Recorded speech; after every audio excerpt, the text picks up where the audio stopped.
saya sampaikan di Jember ini supaya tahu. Jadi gini, ini kalau ini benar-benar terjadi betul di Indonesia, ada 4 opsi. Opsi pertama, triumvirat.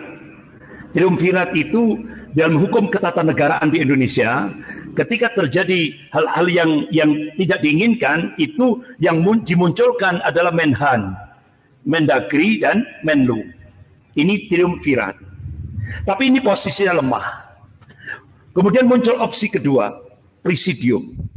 Nah, presidium ini ternyata orang-orangnya yang disiapkan itu semua anti-Islam. Ini sangat membahayakan bagi umat Islam di Indonesia. Akhirnya tokoh-tokoh ulama di Jakarta menolak opsi kedua ini.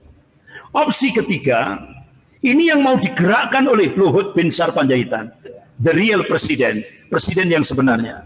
Luhut Binsar Panjaitan bersama Hendro Priyono. Ini kader-kader Ordo Yesuit, kader-kadernya Jenderal LP Modani.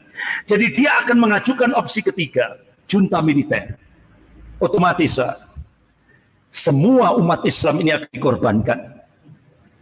Terutama ulama-ulama akan dijadikan korban pertama kali. Opsi ketiga. Akhirnya ulama-ulama di Jakarta menyiapkan opsi yang keempat. Dan ini sudah difatwakan MUI Pusat lewat Kiai Haji Muhyiddin bersama Kiai Haji Dr. Anwar Abbas. Apa?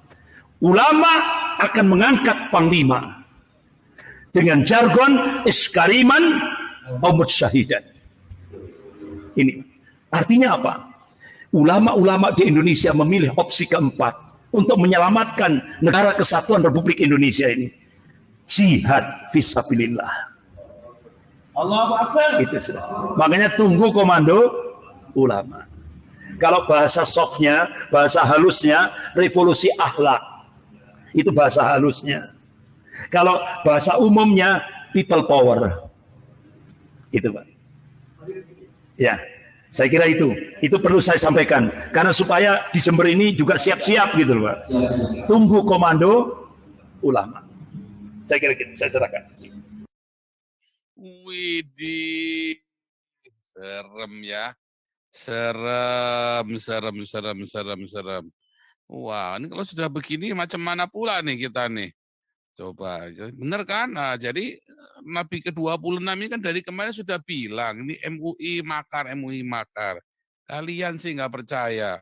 Ya kan? MUI ini memang sarangnya anti Pancasila. Ya, justru itulah melawannya itu bukan dengan agama Kristen, salah. Anda yang berpikir bahwa kita melawan para jihadis ini dengan agama Kristen, salah. Kita lawannya dengan Pancasila, ideologi lawannya ideologi. Ya, karena kekristenan itu sudah ya, Pancasila itu sudah sesuai dengan ajaran Tuhan Yesus. Tanpa harus perlu dirubah-rubah lagi. Tapi kalau Anda mau masuk surga, ya memang harus melalui Tuhan Yesus Kristus. Harus menyebut nama itu, harus mengakui nama itu sebagai juru selamat. Tapi untuk hidup bernegara, untuk Anda bisa hidup rukun, Pancasila itu sudah sesuai dengan ajaran Tuhan Yesus. Tinggal Anda taruhkan nama itu, nama Yesus, Anda selamat masuk surga.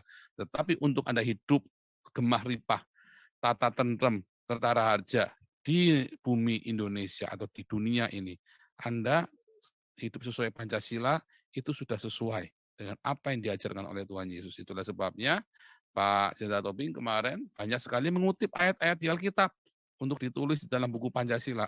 Karena memang Pancasila itu sudah sesuai. Ya. Sementara para ulama, wah dia kan berjihad fisabilillah, yang saya tambah nggak ngerti lagi, LP Murdani, Ordo Yesuit. Saya bingung lagi nih ya, informasinya dari mana? Biasalah, orang Islam memang suka hoak ya, nggak nabinya, nggak ustadznya, nggak umatnya, sama aja ya. Nggak nabinya, nggak para sahabat, nggak para pembuat hadis, semuanya suka hoak semua. Ya kan, LP Murdani, Ordo Yesuit, Hendro Priyono, Ordo Yesuit. Wah, itu mesti tanya sama Pak Jenderal, lihat sejak kapan Hendro Priyono itu Ordo Yesuit. Saya jadi bingung. Ini menantunya baru jadi panglima ya. Mungkin boleh tanya, jangan-jangan menantunya pasukan salib pula itu nanti menantunya Indro Priyono. Tetap jahat. Bingung juga saya lama-lama sama MUI. Ketua si Anwar apa ya, Dr. Anwar Abbas yang sedang membuat fatwa jihad fisabilillah people power. Wah, ngeri saudara. Ngeri saudara. Dan mereka berani ya. Mereka berani. Terutama kalau Anda takut. Nah, terutama kalau Anda takut. Ya, nanti ada beberapa berita lagi, nanti akan kita susulkan ya. Nah, tapi supaya jangan saya ngomong terus. Tapi saya butuh ini dulu nih, kroni-kroninya ini. Nah, ini kan teroris yang baru ditangkap kemarin kan ini, kelihatan nggak tuh? Oh, kamu ketahuan. Luar biasa. Ngeri. Kamu ketahuan. Coba, wah. Jangan lihat kumisnya, lihat jenggotnya. Luar biasa ya. Dan memang mengerikan sekali, karena framing-framing ini akan terus dilakukan supaya Anda takut. Dan ingat, mereka takut dengan pertumpahan darah. Karena begitu ada pertumpahan darah, maka dunia internasional akan masuk, akan ngacak-ngacak Indonesia. Dan mereka yang pertama kali dijemputin termasuk si Chaplin ini yang akan dijemput pertama kali tuh. Ya, tembak dulu, tembak tempat itu. Bisa tembak tempat itu. Ngeri itu ya. Wah, berani macam-macam tembak tempat. Mereka tidak akan melakukan pertumpahan darah secara real, kecuali mereka bodoh. Ya. Tetapi yang mereka lakukan dari sekarang, nanti kasusnya kemarin siapa yang bilang itu ya? Saya lupa. Kasusnya ini Ahok kemarin, Anda di framing, jangan keluar rumah.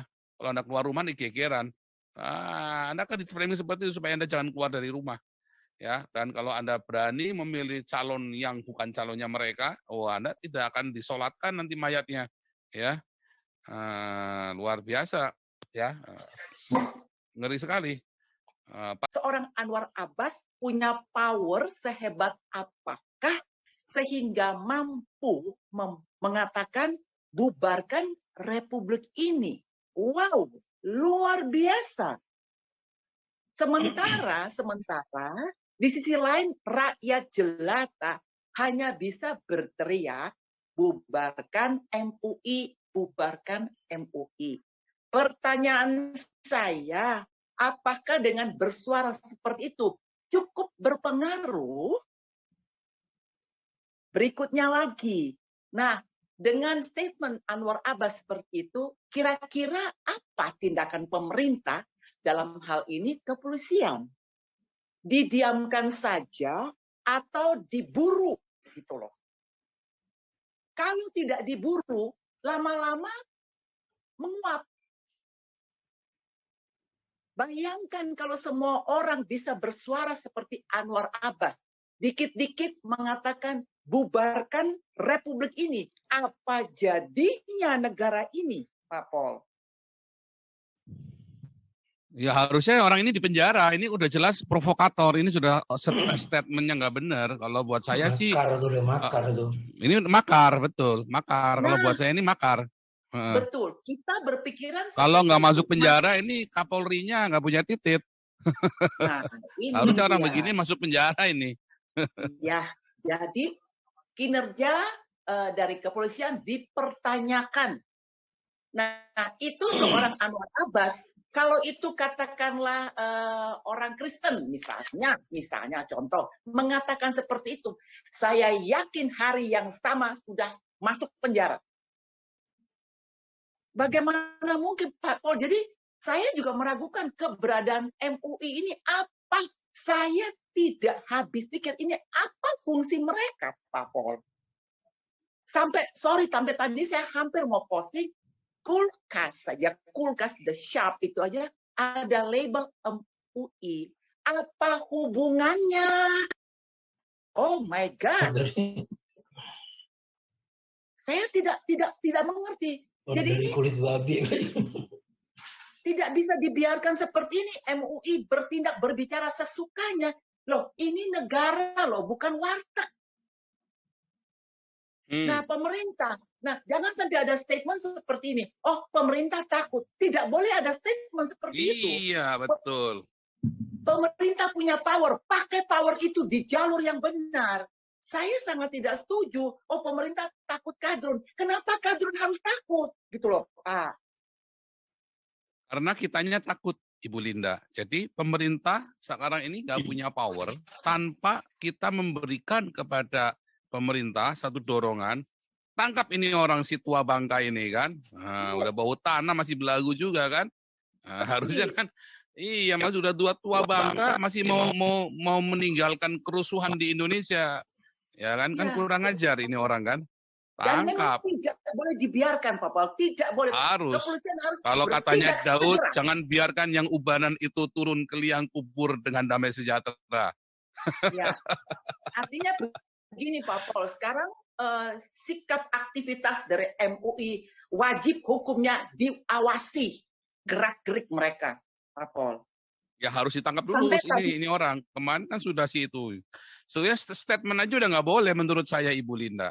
Jangankan udah kayak kemarin ya, Dewan Fatwanya kan terlibat. Harusnya semua, termasuk si Anwar Abbas, baru statement.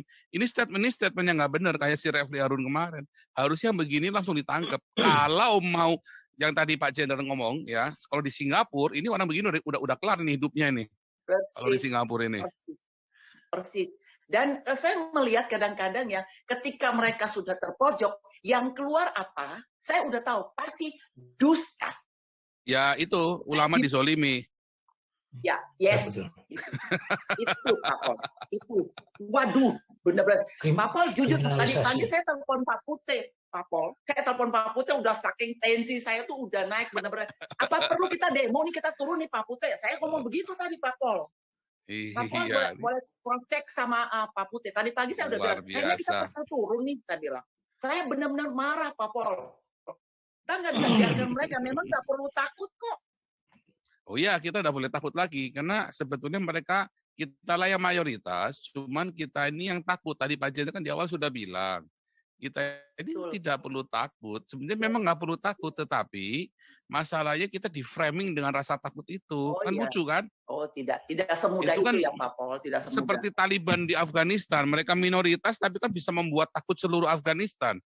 Taliban itu. Nah sekarang ini mereka mau bikin settingan yang sama dengan kita perang urat syaraf. Nah makanya rombongan Nitro 26 ini kita harus benar-benar gaspol. Betul Pak. Justru itu makanya kita gini, makanya buku Pancasila ini kemarin kan kita udah meeting, kan kita sudah tahu udah beberapa strategi. Nggak boleh sampai buku ini momentumnya hilang. Harus cepat. Makanya ini kemarin yang buku Pancasila ini kemarin siapa yang sudah menghubungi ke UI, ITB sama IPB, termasuk yang dari ITS Surabaya, Brawijaya, itu harus cepat tuh kita tuh sebelum momentumnya hilang. Karena kalau enggak, ini mereka tuh makin edan ini si tua bangka ini yang si Anwar Abbas ini makin edan ini dia nih. Betul, ya kan? Dan Pak Pol, oke, sebentar ini Pak Suris dulu nih. Pak Pol, sorry. Ya, dan akhirnya kita akan melihat nanti perjalanan apa benar Anwar Abbas ditangkap atau begini.